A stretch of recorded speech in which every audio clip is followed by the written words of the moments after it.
as well as the FBI, ATF, DEA, ICE, Homeland Security investigation. I'm signing a presidential memorandum to establish the Memphis Safe Task Force, and it's very important because of the crime that's going on, not only in Memphis, in many cities, and we're going to take care of all of them, step by step, just like we did in D.C. We have virtually no crime in D.C. right now. Good job, but we're sending in the big force now. This task force will be a replica of our extraordinarily successful efforts here, and you'll see it's a lot of the same thing, although the numbers here are really something. They're really bad. Now, we did send FBI in about 4 months ago to work, and it brought some of the numbers down, and they did a great job, but we're sending in the big force now.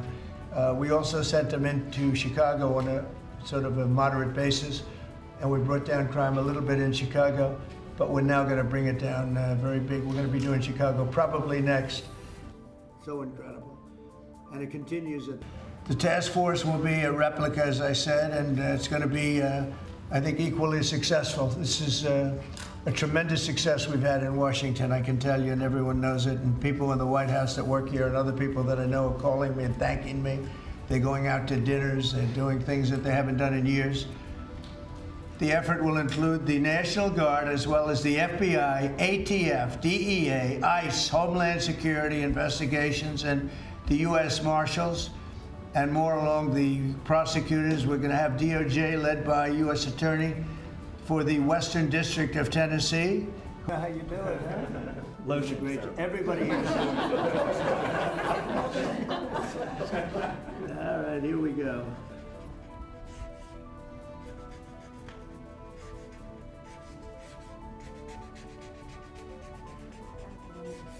Okay.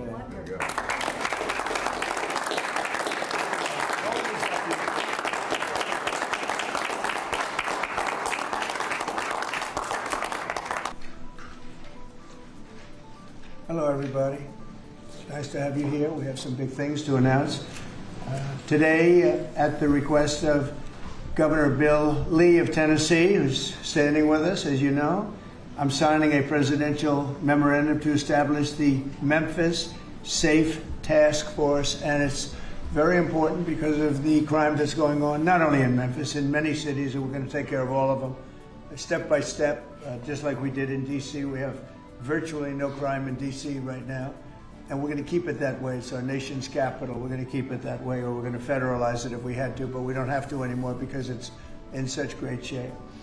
This task force will be a replica of our extraordinarily successful efforts here, and you'll see it's a lot of the same thing, although the numbers here are really something. They're really bad. Now, we did send FBI in about 4 months ago to work, and it brought some of the numbers down, and they did a great job, but we're sending in the big force now. We also sent them into Chicago on a sort of a moderate basis, and we brought down crime a little bit in Chicago, but we're now going to bring it down very big. We're going to be doing Chicago probably next. I was with a great businessman, a man who is involved in all cities through his business, and I say, who do you think should be next after Memphis? And he said, sir, you've got to save Chicago. We're going to wait a little while, but he said, you got to save Chicago. You can't let it go. And this is a very prominent man that everybody knows in this room. Another man in Memphis was saying, Bill, he was saying, very interesting, he's on the board of FedEx, and his hotel is about a block away, and he said, when I walked there, I said, you know, I don't want to do this again. I never want to do it again, and they won't let me walk there. They take them in armored vehicles. They take the board members of FedEx in armored vehicles like a block away to the hotel. This shouldn't be the U.S. This shouldn't be the United States of America. The task force will be a replica, as I said, and it's going to be, I think, equally successful. This is a tremendous success we've had in Washington, I can tell you, and everyone knows it. And people in the White House that work here and other people that I know are calling me and thanking me. They're going out to dinners. They're doing things that they haven't done in years. The effort will include the National Guard as well as the FBI, ATF, DEA, ICE, Homeland Security investigations, and the U.S. Marshals, and more along the prosecutors. We're going to have DOJ led by U.S. Attorney for the Western District of Tennessee, who is here or not here? That person here? That person is going to be very busy. So we're going to have U.S. Attorney for the Western District of Tennessee, and most importantly, Pam Bondi's here. She's heading it up, and she's doing an unbelievable job in every respect beyond this. So also worked with some of the members of the team right here on D.C., and we're very proud of that effort. We essentially had the crime down to a very low rate in 12 days, and within another 10 days after that, it was so incredible. And it continues at that level, and we're going to continue. We have to, because it's our capital. This team will deploy the full powers of federal law enforcement agencies and enforcement generally to restore public safety and get dangerous career criminals off of our streets. We're going to get them off. In 2024, Memphis had the highest violent crime rate, the highest property crime rate, and the third highest murder rate of any city in the nation. Other than that, they're doing quite well, thank you. A person is 4 times more likely to be murdered in Memphis, Tennessee today than in Mexico City. It's been, and you know Mexico City is not a cakewalk. It's been overrun with carjackings, robberies, shootings, and killings. There were 249 murders, 429 rapes, 5,616 burglaries, and 12,522 violent assaults in just the last little while in 2024 and in pieces of 2025, where it's actually gotten worse until recently when we sent the FBI down to see what the hell is going on. Last month, a vicious thug carjacked an elderly woman parked at the movie theater, dragged her out of the car, and body slammed her into the pavement, where she is still trying to recover. Probably won't be successful.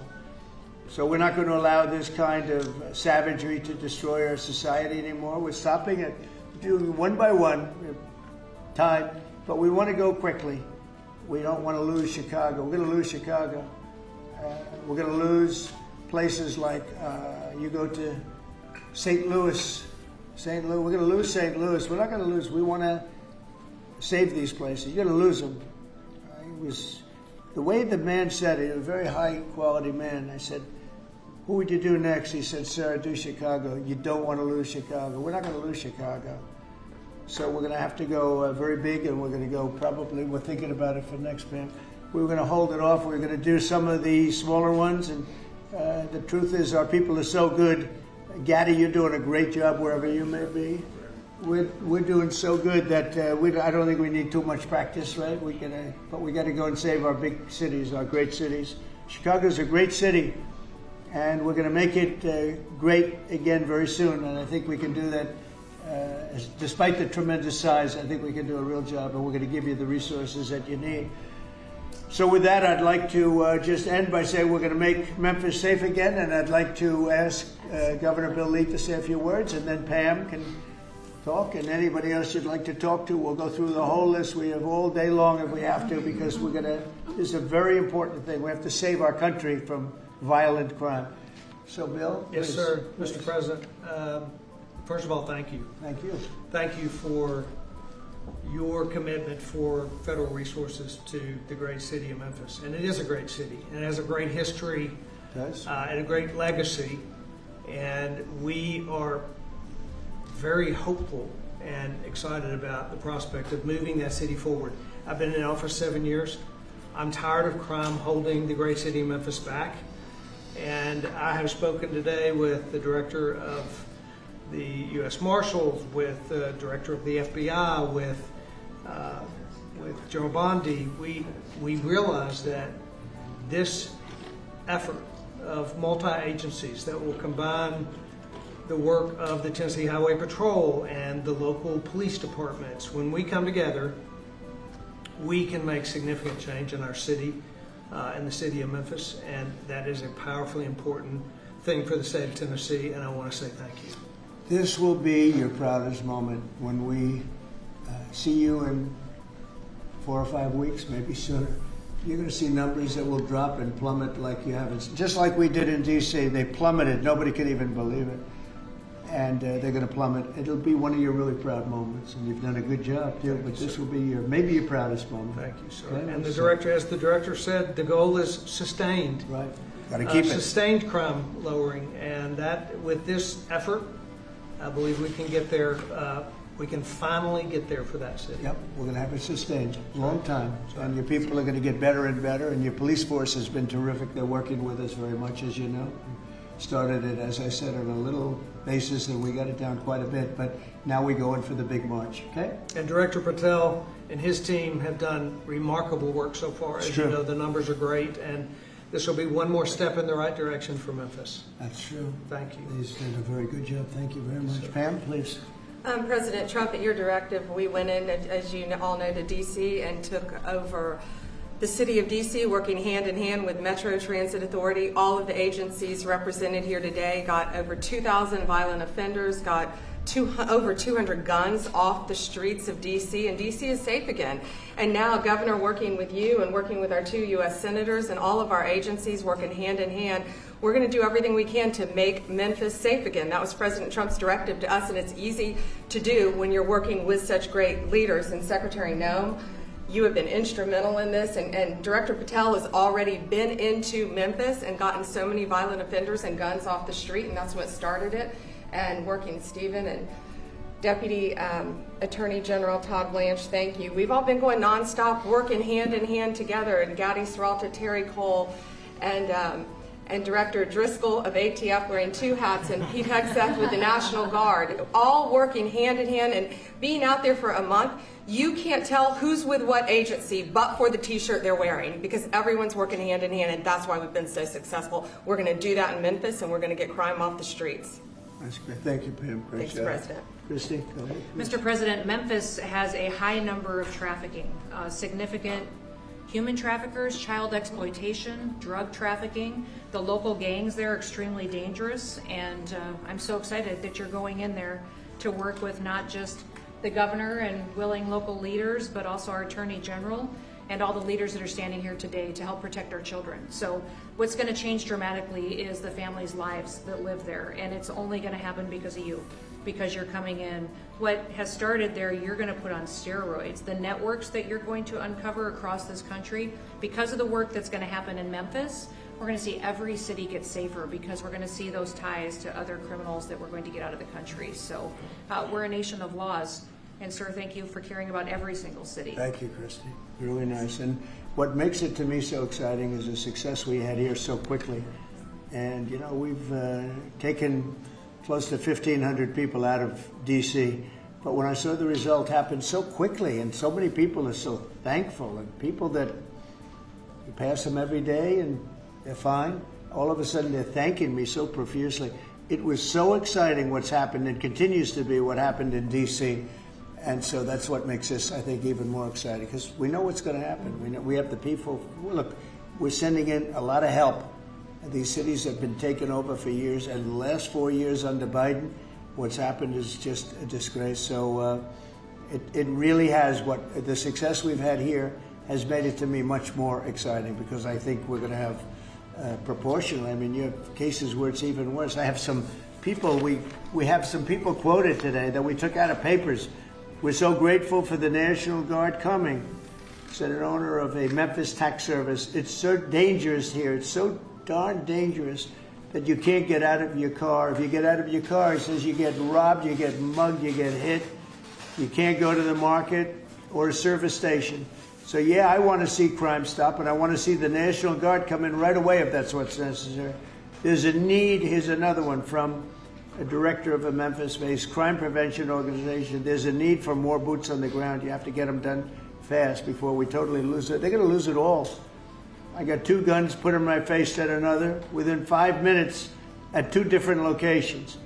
Said I got a gun put in my face. Then I went someplace else, had another gun put in my face. I was scared. It never happened to me. I've never seen anything like it. Here's another one. I honestly thought he was going to kill me, said a 60-year-old Memphis carjacking victim. A man walked up, give me your car, you got 5 seconds to get out or you're dead. This is what we have in this page after page of the same kind of thing. Cash, would you say a few words, please? Thank you, Mr. President. Thanks to your brilliant foresight, you had asked us to go in quietly into these cities to help set the landscape, to work with the interagency. and to make America safe again. And we've done that under the FBI's banner program of Operation Summer Heat. And the results are only as good as the prosecutions. And because the Attorney General and the Deputy Attorney General have mobilized DOJ to successfully prosecute so many violent criminals, we have set the landscape for the interagency to come into Memphis and really make it safe permanently. As the governor and the senators and the other directors were saying, it's not a short-term mission, but thanks to you launching us early, launching us quietly, not looking for the credit, Mr. President, we greatly appreciate your support and the advanced foresight you had in doing that. It's so exciting, and somebody had to do this. A president should have stepped up long ago and saved these cities. So it's not that I wanted to do it, believe me. Somebody had to do it, and we're doing it in a big way. Excellent. Pete, could you say a few words, please? Yes, Mr. President. From day one, the DOW, the Department of War. I'm glad you made that correct. Has been proud to stand with our partners across the interagency, whether it's the Southwest border, whether it was Los Angeles getting ahead of that, whether it's right here in Washington, D.C., where Secretary Driscoll and the Army and the National Guard have taken the lead in helping across all of these great folks to secure the city. We are very proud to be here, to stand strong alongside law enforcement. We're glad that Memphis is the place to go. The volunteer state, we're not going to have any problems with the Tennessee National Guard being willing to go in and stand strong in Memphis. Not at all. And get ready, because you'll be doing a lot of other places that are almost as troubled. You got it. Some of them are equal. You look at what's going on in Baltimore, where the governor is telling me how wonderful it is, and you can't walk across the street without being shot. Could I ask our two great senators to say a few words? Of course. Please, Mr. Marshall. President, thank you so much. I want to say a thank you to Director Patel, because he had promised that he would come into Memphis. We've had Operation Viper there this summer. There have been over 500 arrests. There are over 100 indictments. And Memphis had the best stats they have had in years this past August. Last month, it was the best August they have had. It's because of the work that's been done. And now to have a new phase of this enforcement for Memphis, where we are going to have all of these agencies working as a team, as the governor said, making certain that this is a long-term effort to make Memphis safe again. Mr. President, we are so grateful, and we thank you. Thank you. Yeah, thanks, Mr. President. And this is an issue that's plagued Memphis since I was a boy, Mr. President. And it's time that we addressed it, and I appreciate your leadership allowing us to do that. And the team that you've assembled here is going to help us deliver the most fundamental responsibility of our government, and that's public safety. This shouldn't be a partisan issue. This should be something that is our primary goal. And certainly I hope to see Memphis become the safest city in America. And thanks for the effort of all of your team here to make certain that happens. Thank you, Governor Lee, and I want to say thanks to the Memphis Police Department and the Sheriff's Department there too, who have all worked closely to bring this together. I look forward to tremendous results. And I want to thank the FBI for the last 4 or 5 months, because they have brought down the numbers quite a bit. Chicago here and a couple of other places that we can talk about later if anybody wants to. Could I ask you two guys, Terry, Gaddy, to say a couple of words also? You really did lead the charge here, and you've done such a great job. Please. Mr. President, thank you for always supporting law enforcement. I think the major difference here in Washington, D.C. has been your support for law enforcement, has been empowering the men and women that are on the street working every single day. And I look forward to not only going to Memphis, but other places in Tennessee as well. And I think you'll hear from us real soon, Mr. President. Thank you for your support, sir. We have plenty of places. Yes, sir, we do. You know the country very well. That's great. Thank you, Terry. Please, Mr. President, I just want to say that we're honored once again to lead the charge with the United States Marshal Service, leading and joining 22 other federal agencies. I can say that today we spoke with over 30 of the local agencies, letting them know what to expect, giving them the template that we've done here in DC, so they know what to expect. They're extremely excited. I think everyone is going to be well receiving the law enforcement surge that we're about to take to Memphis. Great job. Thank you. And I'm going to ask one of the best lawyers in the country. He is one of the best. Todd, say a few words, please. He is a great lawyer. Thank you, Mr. President. Yeah, look, I think it's been said for the past 15 minutes, the president ran on making this country safe again. And we do not make this country safe again unless we go into our cities where there's the most violent among us and go street by street and block by block and arrest the men and women in this country that are destroying cities and communities for the rest of us. And so what we plan on doing, as the governor said and the senator just said, this has been a problem in Memphis for a long time. We plan on delivering Memphis back to the citizens that are there to raise their families, to go to church, to be in their communities. That's our goal, and that's what we plan on doing, whether it takes 2 weeks or 2 years. That's what we're going to do. Thanks, Tom. The great Stephen Miller, please say a few words. Thank you, Mr. Show President. the same emotion you do on colors. That's hard to do. Yes, I think that's going to see be if I can do it. President Trump's initiative here in Washington, D.C., is important to understand, is the most successful anti-crime initiative in American history. I mean, just think about it for a second. In 30 days, President Trump put together a team that saw the largest ever violent crime reduction in any city in American history. Something that people had not been able to do in 40 years. That is a momentous achievement. And now the president is going to take that same model to Memphis, and as he said, more cities after that. The team the president has put together has no equal today or anywhere in American history. I think what's happening here is that what the president has done is made clear. The power of federal law enforcement that was used for the last 4 years to harass and attack conservatives, to harass and attack Christians, to go after law-abiding families. The power of law enforcement under President Trump is going to be used to get all the criminals, all the violent offenders, all the murderers, all the cartels, and all the domestic terrorists off our streets. So whether you're Antifa, whether you're a domestic terrorist, whether you are a violent gang member, a drug trafficker, a trained Irawagwa killer, or anyone else that's threatening our people, President Trump is saying he's going to use his FBI, his DOD, his ATF, his DEA to wipe you out, to put you in behind bars, to take you off the street, or to apply whatever legal consequences necessary. Mr. President, I'm honored beyond words to be part of this team under your leadership as you've saved thousands of lives. Thank you very much. Come on over, let's sign that bill. You want to say anything about our great military real fast? He's won a job, he's doing this guy. Mr. President, so our Army National Guard is honored to be part of this mission. This is their community. A lot of them are from D.C., they're from Tennessee. When you talk to them, when you talk to the actual population out there who interact with them every day, they say it's a blessing to have them as a part of their life. And then for the National Guard getting to have this where they get to improve their communities, where their kids are growing up and they're going to church, and this is where their families are. Many of them, sir, have said this is the honor of their lifetime, so thank you. Look at that nice face, and yet he's a killer. That nice, beautiful face, and he's a total killer. I don't know how you do it. Huh? Lotion, sir. Everybody here. All right, here we go.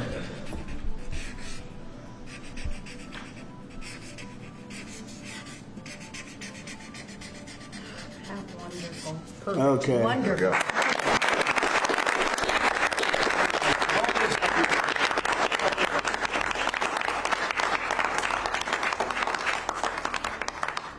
Thank you, sir. Thank you very much. Thank you. Thank you very much. Mr. President. Well, thank you very much. Great job. Any questions, please? Yes, Yeah, Brian. First of all, you've got to. Did they take down the blue tent? Yes, sir, they did. Thank you very much. I appreciate Last time that. he hit me with a blue tent, and nobody knew what he was talking about. We found out, right? Found out, And right. He was gone the next day, and they had a lot of. Oh. That was not so easy. They had, that's a violent, radical left group. Okay, go I ahead. got peppered with a lot of comments for doing that. They still have their First Amendment right, though. They're still Yeah, well, I'm not. You've got an amazing team behind you. You've done an awesome job for D.C. Thank I you. want to get ahead of a story that I think might come out. You pushed out an email earlier today really showing dozens and dozens of local media in Memphis highlighting all of the violent crime in that city. So they have no problem reporting the crime, but when you show up to solve it, they're going to run around town looking for that one person that says, we don't want Donald Trump in our city. What can you say to the media there in Memphis, Tennessee, to help let them know the people want you there in their city? Well, I'm not sure they found that person, because I saw them doing some interviews, and it looked like they were looking, but they were in fact, that producer and that person, I think they lost their jobs, because everybody was saying, we want Trump to be there. They want the people right here to be there. Look, it's very simple. In Chicago, they're getting beat to hell. They're being shot. If you lose 6 or 7 people die over a weekend, they consider that a successful weekend. And when you consider that a successful weekend, that's pretty bad. I had the president of Poland here a few days ago, and we had a news conference. Many of you were here. And I made this statement. I said, you know, we're very happy to announce that it's been over 2 weeks since anybody's been killed in D.C. And he looked at me like, is that supposed to be good? You know, he's looking like, what kind of a place is this? And now it's been a long time. But and as I was saying it, I said, you know, I'm not sure if that sounds good to somebody. It sounded great to you, but it doesn't sound good to somebody from a country where they don't have violent crime like we have. But now it's a long time since that's happened. We went for years where at least one person was killed. Now you're not seeing it all. It's like the border. Millions of people a year ago, millions of people poured into our country. In the last 3 months, there have been 0, as reported by largely Democrats, actually. The border is secure. The country is secure. We've got the hottest country anywhere in the world. And I'll tell you, a year ago, we were a country in tremendous trouble, probably a dead country if it continued. So we're very happy about it. And so just, you know, in terms of your question, people have never seen anything like what we're doing, and I think they're very happy. And they want us to be there. They don't want to be mugged. Who would say, gee, I don't want the National Guard? And you need that in terms of numbers. And also, you look at those guys, I looked at them, they're rough guys. They're, you know, the Supreme Court voted recently on merit. We're a merit-based country again. I said they had tremendous courage to do that. We're a merit-based country again. When I looked at the people that were patrolling the streets for the National Guard and for others, I could see we're merit-based. They were rough-looking, they were tough-looking, and they love our country. So that's where we are, Brian. Thank you. Thank you very much. Yeah, please. Yes. Given with all the that's going on with Charlie Kirk's assassination and the left-wing, a lot of left-wing violence going on, do you have plans, and actually this is a great opportunity with all these people here, do you plan on designating Antifa finally a domestic terror organization? Well, it's something I would do, yeah. If I have support from the people back here, I think we'd start with Pam, I think. But I would, if you give me, I would do that 100%. And others also, by the way. But Antifa is terrible. Are there other groups that you can think of? There are other groups, yeah. There are other groups. We have some pretty radical groups, and they got away with murder. And also, I've been speaking to the Attorney General about bringing RICO against some of the people that you've been reading about that have been putting up millions and millions of dollars for agitation. These aren't protests.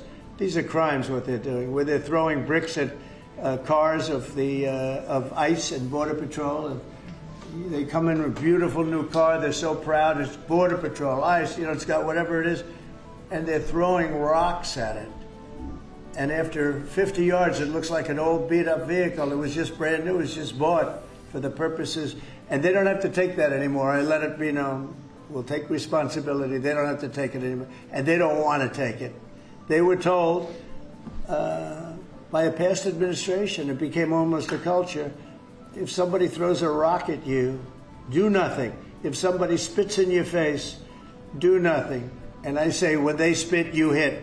You do whatever you want. You do whatever the hell you want. I watched it so sick it made me. For 4 years, I had to sit home and watch people screaming at policemen and spitting in their face, and they weren't able to do anything. They just had to grin and bear it. They're standing up like a piece of steel. And a woman, in many cases, women, you can see they're professional agitators. I had one the other night. I had 4 the other night, all in one group, total phonies. And I started to scream when I got into a restaurant, oh, you know, something with Palestine. I said, well, I'm doing a great job for peace in the Middle East. I should get lots of awards for that, right? With the Abraham Accords and everything else. But a woman just stood up and started screaming. And she got booed out of the place, too. The people, there were a lot of people in the restaurant. I went there to show how safe, and it was safe. I mean, the woman is just a mouthpiece. All she was a paid agitator. And you have a lot of them. And I've asked Pam to look into that in terms of RICO, bringing RICO cases against it, criminal RICO. because they should be put in jail. What they're doing to this country is really subversive. Is that Yeah. Mr. President? Can I ask you one on crime, Mr. President? Can I ask you one Yeah, on sure. crime and one on Charlie Kirk? Okay. You've floated potentially going into St. Louis. You mentioned you want to go into Chicago next. Could St. Louis be after Chicago? It's going to be around there someplace. Yeah, we got to save St. Louis. Got to save these cities. This isn't like, we're going to do something. We have to save St. Louis. We have to save Chicago. I know all about Chicago. I have a great, beautiful building. I'm so proud of it.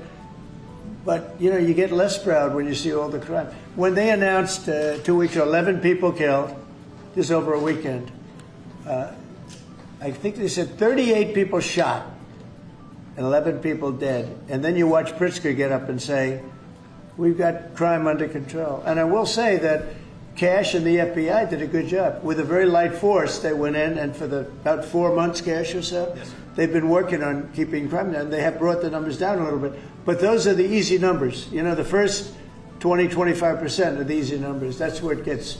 Then you have to bring in the big forces, right, which is what we always intended to do. But I think the FBI's done a very good job. In particular, in Memphis and Chicago, they brought it down a little bit. Like 20% and 25%. Well, I guess it's not so little, but we have a long way to go. We think Chicago is going to be next, and we'll get to St. Louis also. And Charlie Kirk's assassination. And New Orleans we want to get to, too. Your FBI is investigating the potential role of left-wing organizations in the assassination. I'm wondering if you think if Charlie Kirk's assassin worked alone or if he worked with it. I don't know. I mean, I can tell you he didn't work alone on the Internet, because it seems that he became radicalized on the Internet. That's just by watching the same things that you're watching and hearing. It looks like he became radicalized over the Internet. And it seems like his wonderful parents brought in a wonderful neighborhood, smart guy, great boards, great marks, great student. And then something happened to him over a fairly short period of time. Looks like he was radicalized over the Internet, and it's radicalized on the left. He's a left. We have a lot of problems with the left, and they get protected, and they shouldn't be protected. But as you understand, I think, very well from the tone of your question. Thank you very much. On Venezuela, on Israel. First on Venezuela, what can you tell us about this Venezuelan boat that was taken out? And do you plan to provide proof that these were narco-terrorists who were on their way to the U.S.? Well, we have proof. All you have to do is look at the cargo that was, like, it's spattered all over the ocean. Big bags of cocaine and fentanyl all over the place. And it was, plus we have recorded evidence that they were leaving. We've recorded them. We're just very careful because we know you people would be after us. We're very careful. The military has been amazing. And General Kane showed me a little while ago the clip, but you could actually see it. But you don't have to see it because we have recorded proof and evidence. We know what time they were leaving, when they were leaving, what they had, and all of the other things that you'd like to have. But we have noticed that there are no ships in the ocean anymore. We're seeing that there's like no ships, when the first one we went, there were hundreds of boats. Now there are no boats. I wonder why. Meaning no drugs are coming across. Probably stopping some fishermen too. I mean, to be honest, if I were a fisherman, I wouldn't want to go fishing. Just a nice, let's take a little trip, because I'd say, man, maybe they think I have drugs downstairs. I don't want that. I think the fishing business has probably been hurt. But there are literally no boats. This was a boat, and we were surprised to see it. Now, what does that mean? That means there's no drugs coming by sea. But they do come by land. And you know what? We're telling the cartels right now, we're going to be stopping them too. When they come by land, we're going to be stopping them the same way we stop the boats. And you'll see that. But maybe by talking about it a little bit, it won't happen. If it doesn't happen, that's good. But they killed 300,000 people in our country last year. And we're not letting it happen anymore. And then on Israel, did Bibi Netanyahu speak to you directly to alert you that Israel was going to be striking Hamas sites in Qatar? No, he didn't. Yeah, go ahead. How did you learn of it? Same way you did. Go ahead, please. You mentioned that the shooter was radicalized online. Do you I think believe so. that social But, media by the way, companies... when I say that, that's my opinion. I think he was radicalized online based on what they're saying. Do social media companies bear any responsibility for that? And how is it I'm going to have to ask, I don't know, I'd ask Pam that question. I don't know if you or Todd could give an answer to that. Somebody has to bear some responsibility. You know, and President Trump, I've always told parents, you got to watch what your kids are doing on the internet, what they're doing online, what they're listening to, what they're reading. They're all online, they're all on their phones all the time. Parents have got to monitor that because this starts when you're young. This starts when you're young, when you listen to these groups, when you watch these shows. And parents have got to just be vigilant. So sure, that's part of it. And they're meeting kids online who they think are kids, and they can be anywhere in the world and talking to them. And yeah, they are being radicalized. Mr. President, he went bad, and he just went bad very quickly in a sense, because he sort of led a very normal life, a life of, great education, schools, everything else. But somewhere along the line, something happened. Yeah, please. Thank you, Mr. President. How will you send the National Guard into Chicago without the cooperation of the governor and the mayor? Well, if they do cooperate, that's good. If they don't, it's not going to matter to us at all. You know who wants to help us? Police department. They have no respect for the governor. They have no respect for the mayor. They respect us. And we found that in Washington. We haven't had total support in Washington from government, as you know, from everybody. I don't want to say the mayor because she was better than most, but we haven't had great, but we have had great support from the Metropolitan Police. They're like brothers of these people. They're really like brothers. You see that. They work together. And so if the governor wants to support, as I said to Bill, it's going to be his proudest moment, what he's going to do, the governor of Tennessee, what's going to happen with Memphis. In 3-4 weeks, we'll stand together and we'll say, look at this. The crime has almost disappeared, maybe completely disappeared. In Washington, they don't even know how to record it because it's down so much. They've never heard. I heard 87% is down. I said, really? Who are the 13%? Because it's more than that. It's actually more. Hard to believe, right? You're going to have the same results in Chicago. And we hope we have the governor's help, but if we don't, we're doing it without him. And on social media, Mr. President, you had the framework that's been agreed to with TikTok, for example. Will China continue to have a stake in the company, or will it go? Well, we haven't decided that, but it looks to me, and I'm speaking to President Xi on Friday for confirmation of that, and frankly, more importantly, a big deal. And we've had very good meetings. As you know, we were in Europe. Our people, Scott Bessent and Jameson Greer, and others, and it was a very big meeting with China, and they're treating us with respect. We treat them with respect too, but it was very successful. And on top of it, we have what could be a very good deal. Don't forget, I've had more people say, could you try and keep TikTok alive? I use TikTok. I mean, I have to admit it. In the election, and look how I did with youth. No Republicans come close. I blew everyone away. If you look back, not so long ago, Romney, he got like 7% of the youth. I got like 8 times that amount. I got tremendous numbers of youth. By the way, I want to say, Charlie helped me, and Charlie was the one. Get on TikTok. He used to say to me, "Get on TikTok." Charlie was unbelievable. So. Probably, and I did. I had somebody named TikTok Jack. And he'd put that camera, he said, just a real quick statement, sir, like 10 seconds or less. They didn't like anything over 10 seconds, but it worked. But Charlie is the one that really, and my son Barron also.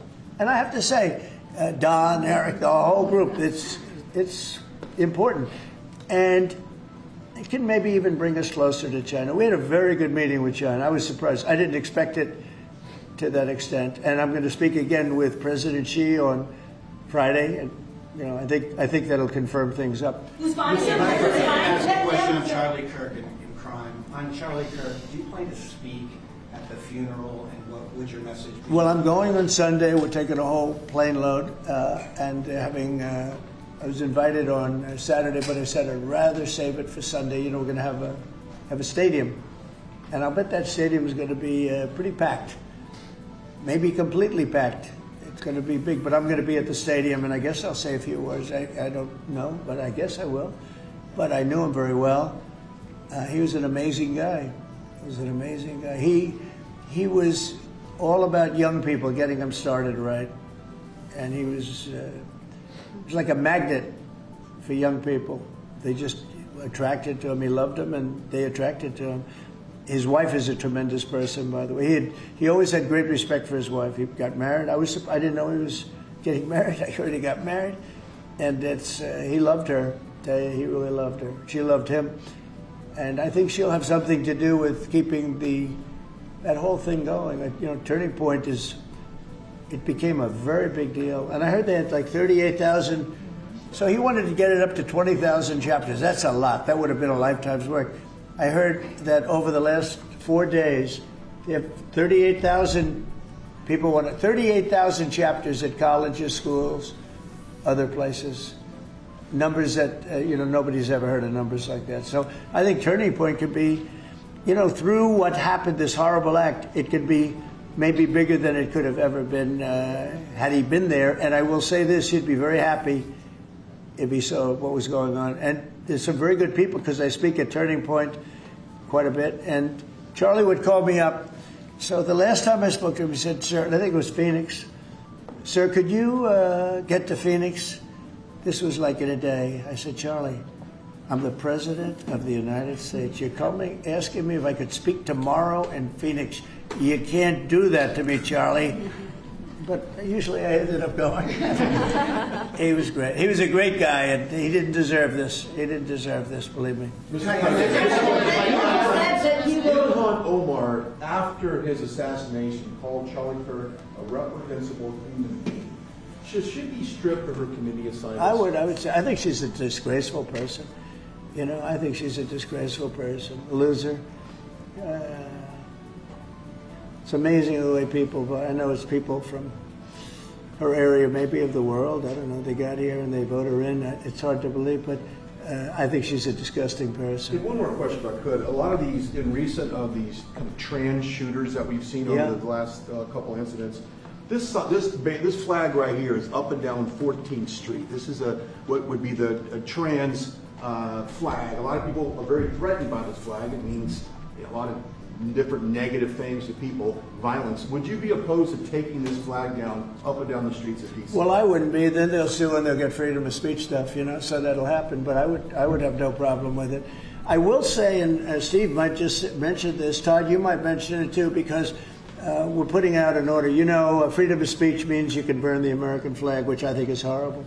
But I noticed something over the last little while. As you do this, you start noticing things that you wouldn't normally think. It really causes unrest and violence when they burn American flag. So the American flag, I wanted anybody burns the American flag, go to jail based on freedom of speech, goes to jail immediately. But the freedom of speech protected them, right?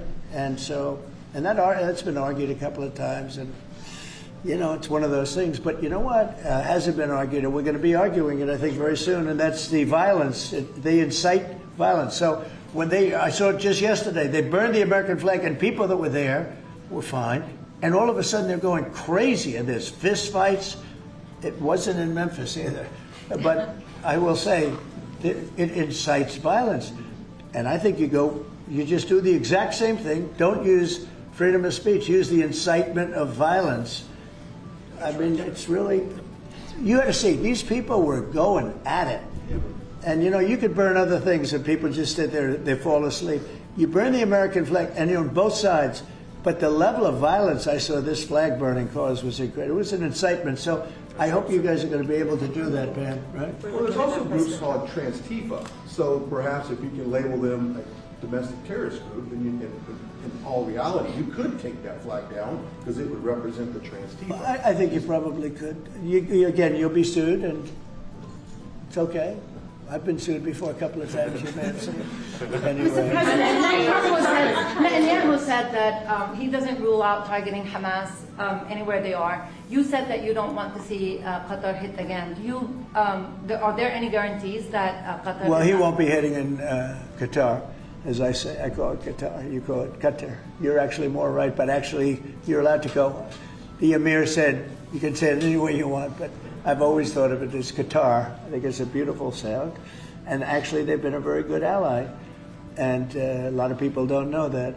but he won't be hitting Qatar, but he will be maybe going after. Now, there was an article that I read in a newspaper just about an hour ago where Hamas said they're going to use the 20 hostages as human shields. They're going to bring them up from the dark tunnels, and they're going to put them in the line of fire so that if Israel goes forward, they're going to die. And I thought that was very terrible, and I put out a statement on that. You saw that. Mr. President, on Charlie Kirk, in retrospect, given all of the moving ways that this White House has paid tribute to Charlie Kirk, Right. do you think it would have been fitting to lower the flags, to have staff when Melissa Horman, the Minnesota House Speaker, was gunned down by an assassin as well? I'm not familiar. Oh, who? The Minnesota House Speaker, a Democrat, who was assassinated this summer.